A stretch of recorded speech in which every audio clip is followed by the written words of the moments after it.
yang paling ditakuti masyarakat. Satu tempatnya orang sakit, satu tempatnya orang berurusan dengan hukum.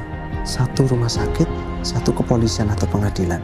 Ayo, coba masyarakat atau kita lah ketika mendengar dua tempat itu, kan yang gregesi Pak. Sopo sing gelem berurusan dengan hukum?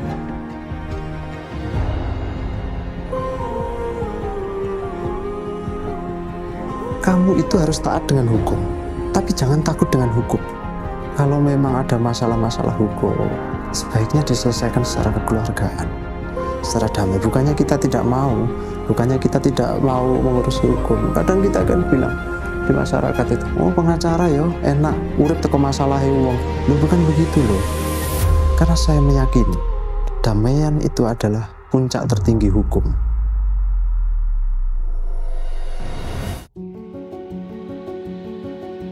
Assalamualaikum warahmatullahi wabarakatuh. Nama saya Ismail Muzaki. Biasa dipanggil macam-macam sih.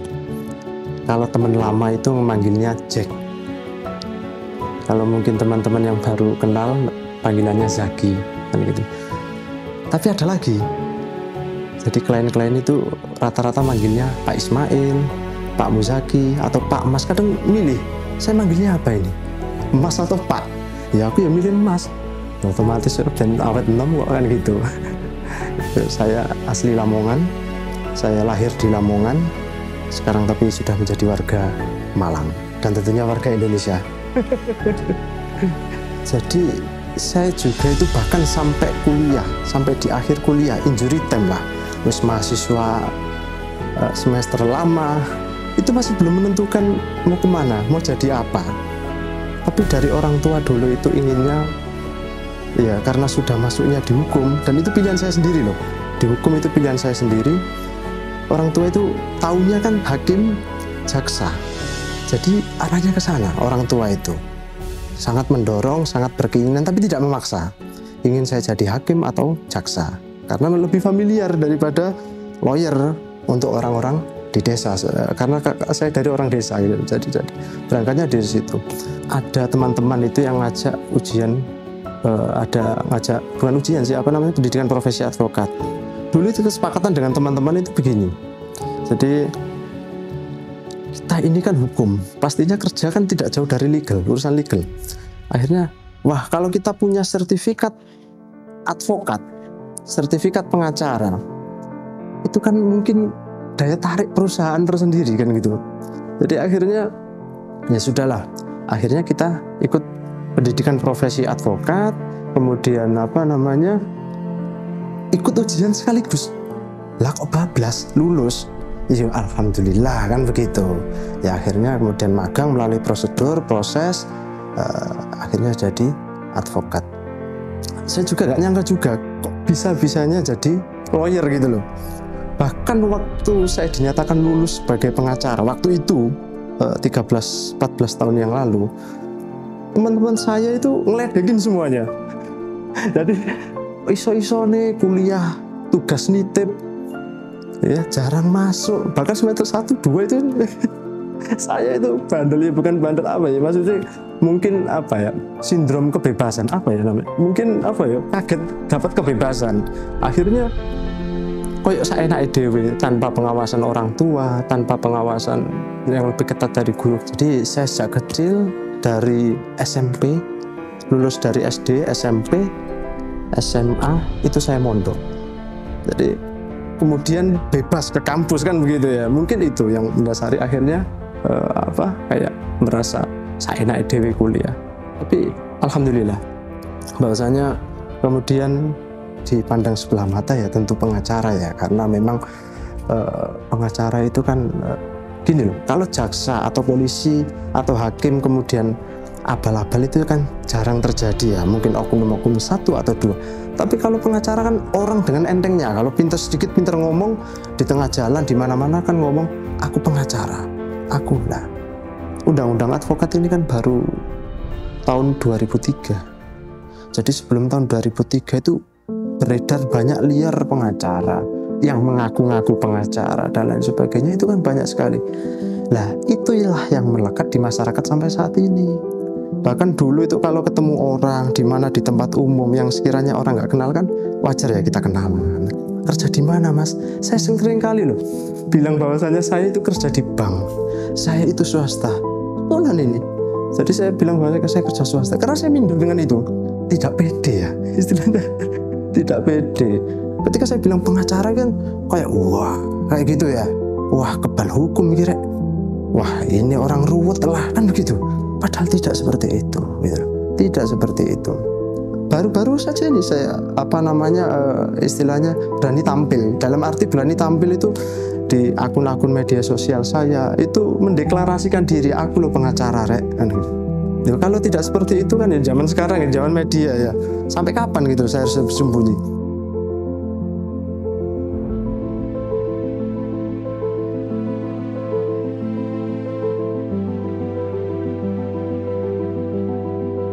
Jadi kalau advokat, lawyer, konsultan hukum, pengacara itu sebetulnya sama, persis. Mungkin beda bahasa. Kalau lawyer kan bahasa Inggris, kalau pengacara bahasa Indonesia, kemudian konsultan hukum juga persamaan daripada itu pengacara itu. Tapi kalau pengacara kan lebih ke ke persidangan ya. Ada lagi penasihat hukum. Kemudian yang advokat itu, memang advokat itu adalah bahasa resmi hukumnya. Jadi undang-undang advokat. Jadi kalimatnya adalah undang-undang advokat, bukan undang-undang pengacara. Jadi kita itu advokat itu sebetulnya penegak hukum. Kalau masyarakat kan banyak yang nggak tahu. Advokat itu penegak hukum. Jadi salah satu pilar penegak hukum itu kan advokat, kepolisian, jaksa, dan hakim. Sama-sama diatur dalam undang-undang, sama-sama masing-masing punya undang-undangnya. Jadi kalau advokat itu mewakili masyarakat, kemudian jaksa sama kepolisian itu mewakili pemerintah, hakim mewakili negara. Jadi Muzaki Law Firm ini kan berdiri kalau nggak salah sekitar tahun 2014. Tahun 2014 pertama dulu itu kami di Panji Suroso, terus kemudian alhamdulillah sekarang di Jalan Soekarno-Hatta ini. Jadi sebetulnya yang mendasari ya pendirian law firm ya tentunya mungkin saya merasa bahwasanya Indonesia itu kurang, lawyernya itu kurang. Karena semakin kesini kebutuhan akan hukum itu semakin banyak dan besar gitu. Jadi jangan anggap bahwasanya fungsi daripada sebuah kantor hukum, firma hukum itu hanya sebagai untuk penyelesaian masalah. Tidak, tapi lebih banyak ke pencegahan loh. Ketika seseorang itu mau melakukan akad apa, ketika seseorang mau melakukan transaksi apa, seseorang atau badan hukum atau perusahaan, itu kan yang paling dihindari kan masalah hukum. Loh, kenapa tidak dihindari dari awal? Artinya dikonsultasikan, ya toh. Ini kemungkinan terburuknya bagaimana? Bagaimana kita mencegahnya? Bagaimana kita supaya tidak terjadi masalah hukum di kemudian hari? Saya kira itu butuh. Terutama sekarang investasi kan di Indonesia ini kan besar-besaran ya, semakin kesini kan. Kalau dulu mungkin perusahaan itu nggak banyak, sekarang banyak kan gitu. Artinya berbanding lurus gitu loh. Kebutuhan bisnisnya juga tinggi, otomatis kebutuhan hukumnya juga akan tinggi gitu loh. Indonesia itu apa karena budaya kita ya? Berangkat dari situ mungkin. Budaya nggak enakan. Bahwasanya kenapa kok kemudian budaya hukumnya itu sadar hukum itu kurang. Jadi nggak enakan orang Indonesia. Nggak bisa kadang-kadang itu membedakan di konco, di urusan hukum, ya toh, mana urusan bisnis kan gitu. Nggak enakan gitu loh.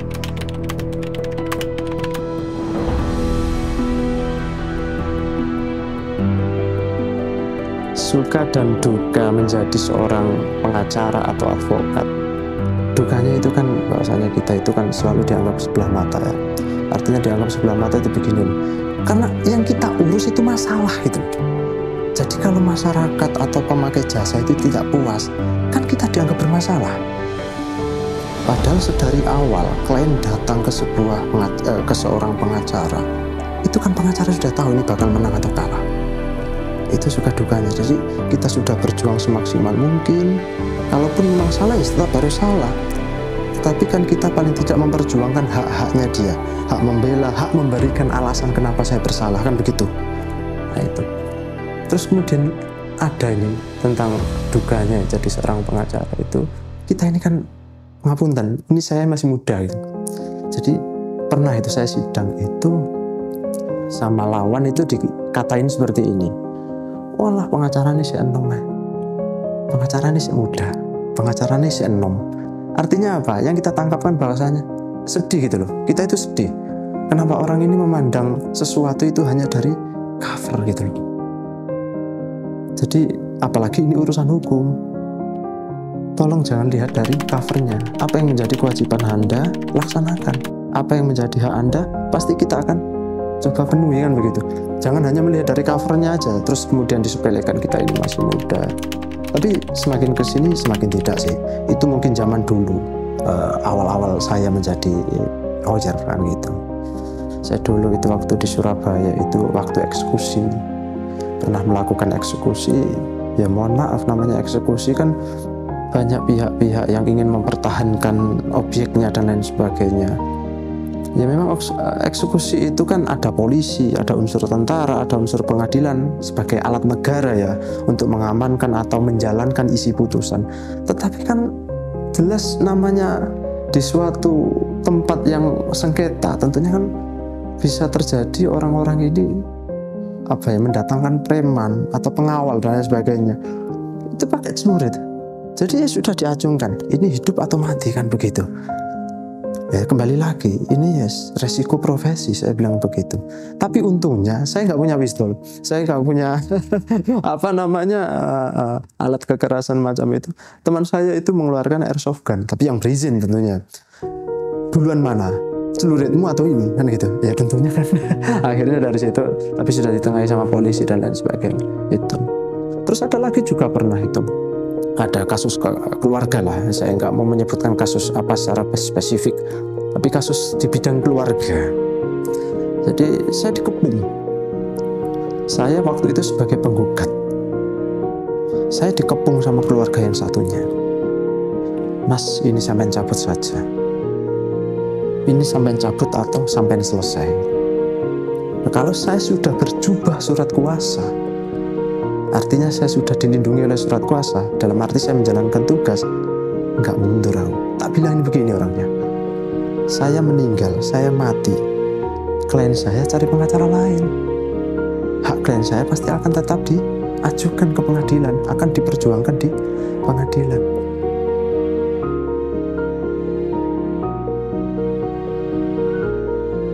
Tantangan terbesar seorang pengacara, seorang advokat, itu ya klien. Klien itu kalau sudah merasa membayar, ngapunten kadang seenake dhewe. Artinya sudah dijelaskan begini prosedurnya, begini posisi Anda, itu tidak mau tahu. Lamanya memang iya oke. Tapi nanti di akhir kayak semacam tidak terima dengan apa yang diputuskan sama pengadilan, tidak puas dengan hasilnya. Jadi yang menang ngomong adil, apapun jalannya, kan begitu. Menang ya, apapun jalannya pasti bilang adil. Kalau yang kalah pasti bilang nggak adil, padahal memang posisinya dia nggak betul, gitu. Nah kita itu tugasnya sama, berikhtiar, mengupayakan, mengusahakan semaksimal mungkin, seprofesional mungkin. Makanya kalau biasanya kalau ada klien itu saya bukan orang psikologis, tapi saya berusaha belajar psikologis. Karena kan tidak semua orang bisa menerima penjelasan kami, kan gitu ya. Artinya penjelasan gini, kita kemudian ada suatu perkara, kemudian perkaranya itu tidak sesuai dengan harapan klien. Harapan klien ya, bukan harapan hukum ya. Harapan klien akhirnya dia ngamuk-ngamuk, mencak-mencak, mungkin bahkan share di medsos dan lain sebagainya. Loh kita kan harus meluruskan itu. Ketika klien sudah berkonsultasi, saya usahakan klien ini teman saya. Dari situ saya harus membaca, klien ini kemana. Karena kita itu begini, dalam kode etik advokat itu bisa menolak untuk menangani sebuah perkara. Kalau tidak sesuai dengan hati nurani, kita bisa menolak. Ya penilaiannya ya tadi subjektif, kan begitu. Tentunya kan subjektif ya. Tentunya saya menilai karena itu dapat merugikan saya ke depan, gitu. Niatnya saya bantu tapi malah rugi, karena seperti itu.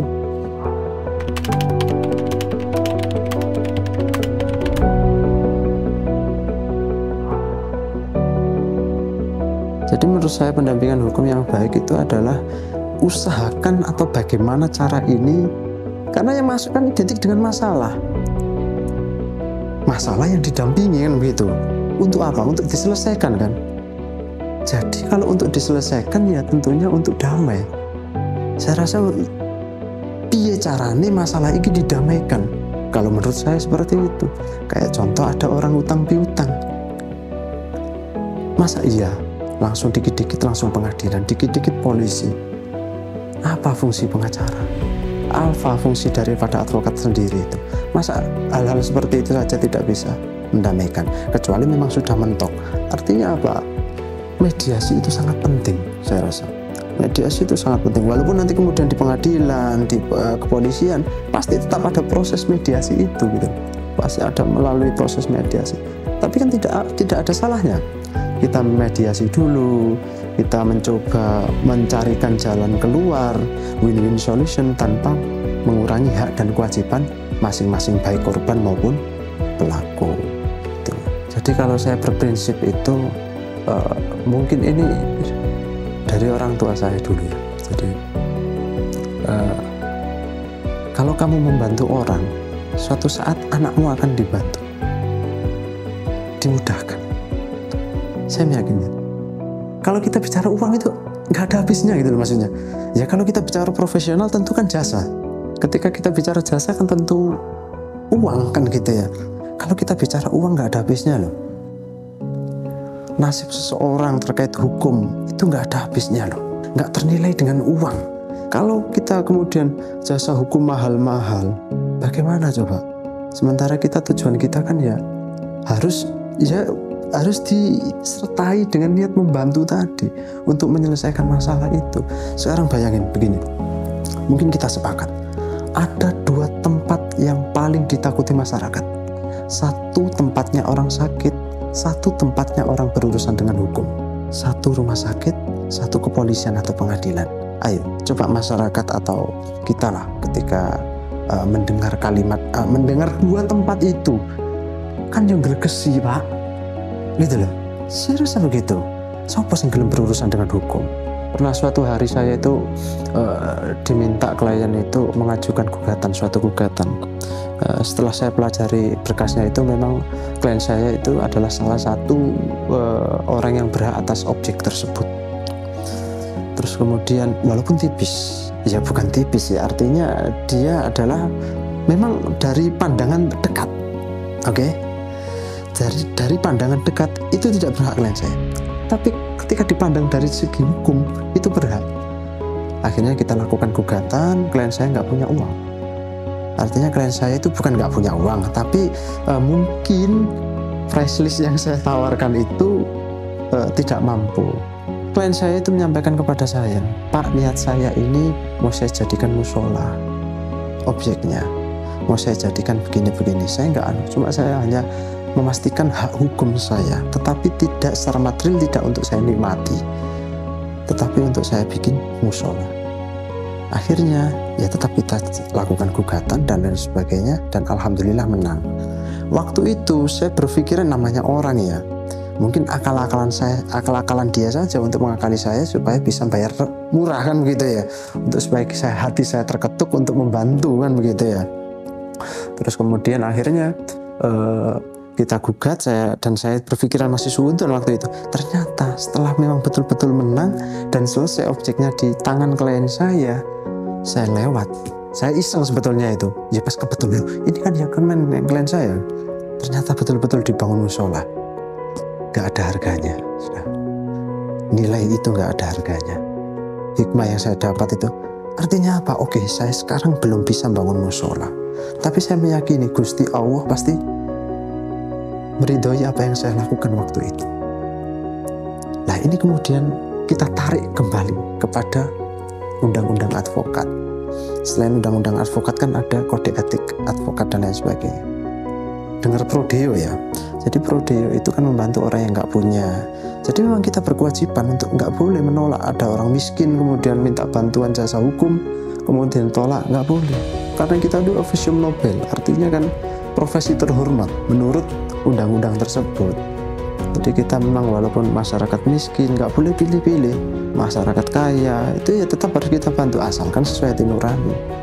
Jadi kembali lagi berangkat sebelum menjadi advokat itu kan pasti kalau memang niatnya ingin kaya raya seperti yang terlihat di TV-TV itu akan susah, nurani-nurani macam itu akan susah.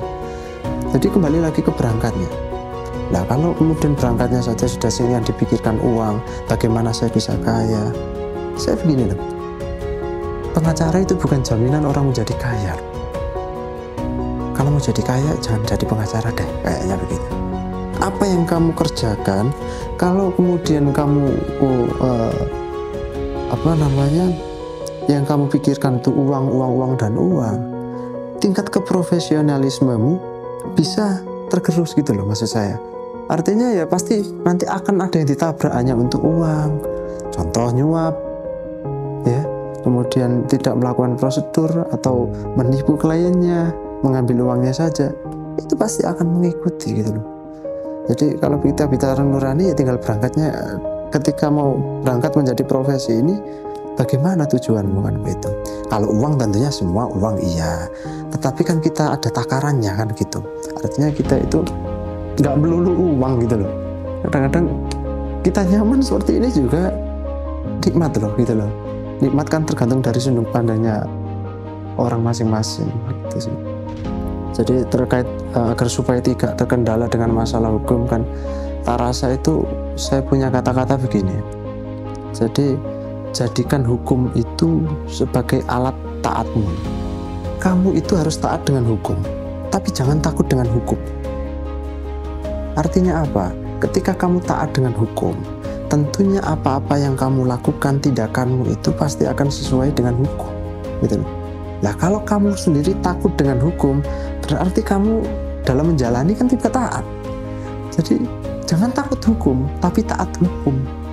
Kalau memang ada masalah-masalah hukum, kalau memang sebaiknya diselesaikan secara kekeluargaan, secara damai. Bukannya kita tidak mau, bukannya kita tidak mau mengurusi hukum. Kadang kita akan bilang di masyarakat itu, oh pengacara ya enak, urip teko masalah wong. Loh bukan begitu loh. Beberapa klien kesini itu juga saya sarankan pulang untuk diselesaikan secara kekeluargaan. Karena saya meyakini perdamaian itu adalah puncak tertinggi hukum. Sesimpel itu. Mau ada pasal apapun, mau ada aturan apapun, kalau nggak damai buat apa gitu loh. Jadi mungkin kalau pesan-pesan dengan teman sejawat, tentunya ya tetap jaga profesionalisme, jaga etika, karena kita itu profesi yang rawan, rentan, paido. Kalau masyarakat umum tidak ngerti paido itu ya dicemooh gitu loh. Karena hukum itu identik dengan yaitu banyak orang yang nggak puas. Jadi kadang-kadang kita sudah berupaya semaksimal mungkin, gitu, tapi hasilnya bukan di luar dugaan, tapi hasilnya memang itu sudah ada, gitu loh. Tapi tetap tidak puas. Jadi maka dari itu tetap jaga profesionalitas, jaga etika, gitu loh. Jadi teman-teman sejawat itu ya harus hati-hati dalam menjalankan tugas amanah. Karena kerja pengacara itu tidak hanya untuk hari ini, tapi besok, lusa, bulan depan selanjutnya, dan sampai di akhir hayat mungkin.